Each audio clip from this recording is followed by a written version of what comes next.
Good day to everyone. I am Eliza Sandon and welcome again to day 155 of 365 Daily Devotion with Bible Character Edition. And today is May 4, 2026 and yung title ng devotion natin ngayon is Using Your Time Wisely. And yung character na ating pag-uusapan ay patungkol sa King of Israel, si Zimri, at yung sumunod ay si Omri.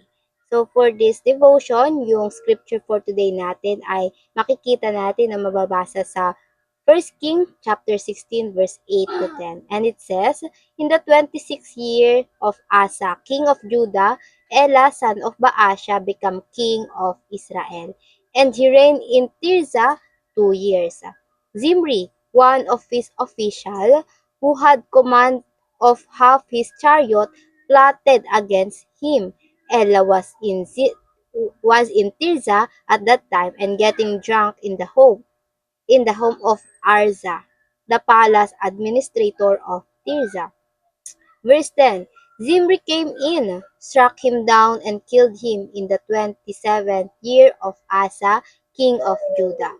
Then he succeeded him as king. So kahapon yung um, si Baasha, yung king na tinalakay natin, yung anak niyang sumunod ay si Ella. And itong si Ella, pinatay naman nitong si Zimri. At ganun din yung household, kung paanong ginawa ni Baasha doon sa household ni Jeroboam, ganun din yung ginawa nitong ni Zimri dito sa household ni Baasha and yung anak nga nitong si Ella.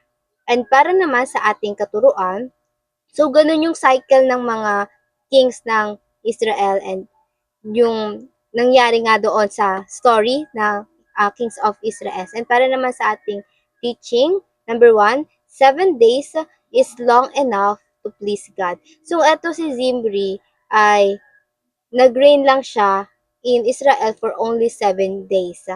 And that is long enough para papurihan at gumawa ng nakakalugod sa Diyos. Pero hindi yun yung ginawa niya.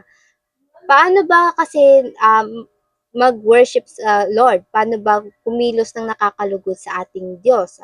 Ito ay sa ating pagsisisi at sa pagsunod sa kanyang mga salita. And syempre, para malaman ng kanyang salita, hindi lang dapat tayo bumabase sa kung ano yung naririnig natin, bagkus marunong din tayong bumasa ng Biblia. Remember, our intimate relationship with God won't grow in second-hand information. Kaya napakahalaga ng bawat oras na tayo ay nagsisisi kasi kung ang kasama ni Kristo nga na ipinako sa krus, sa kakaunting oras na meron siya ay tumawag siya sa Diyos at humingi ng kapatawaran at pinatawad siya. Paano pa kaya yung 7 days na meron si Zimri kung humingi siya ng kapatawaran sa Diyos at tumalikod sa masasamang gawa? And paano rin kaya pag tayo naman? And dito sa First King chapter 18 to 19, si Zimri ay namatay, nag-suicide siya, sinunog niya yung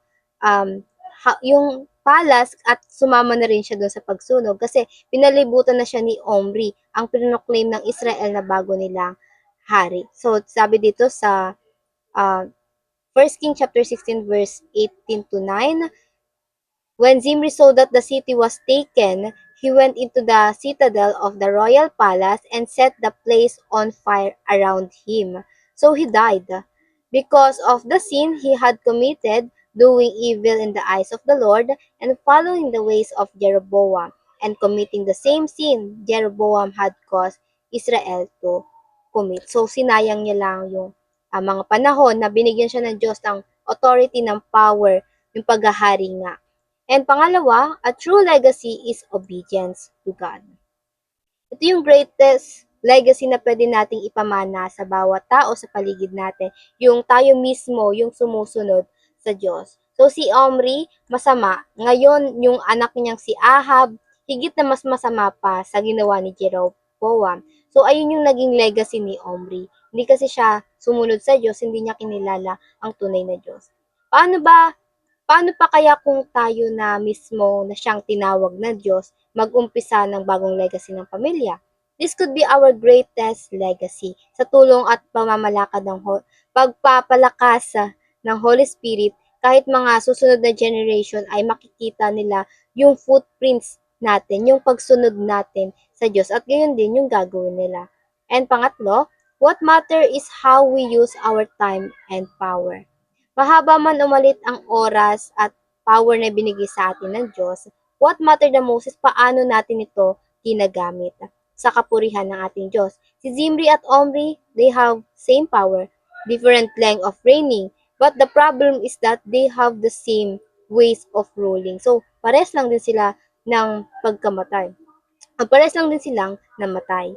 And application, paano ba natin ito i-apply sa ating mga buhay? Number one, use your time wisely. Lahat naman tayo may iba't ibang calling, iba't ibang pinagkakabalahan sa buhay. But what we have in common ay yung oras. God gave us 24 hours. So use it wisely, wag natin hayaan na lumipas lang ang oras na walang nangyari sa atin, sokmed everyday, higa everyday, at sineset aside natin yung panawagan sa atin ng Diyos, yung sana kinikilala natin, inaalam natin yung identity ng ating Lord. And pangalawa, be faithful to God and pass it on. You may not be aware na nagiging maimpluwensya ka na pala sa ibang tao. Marami na palang taong nakatingin sa'yo, pero in a good way kasi ina-admire ka na nila.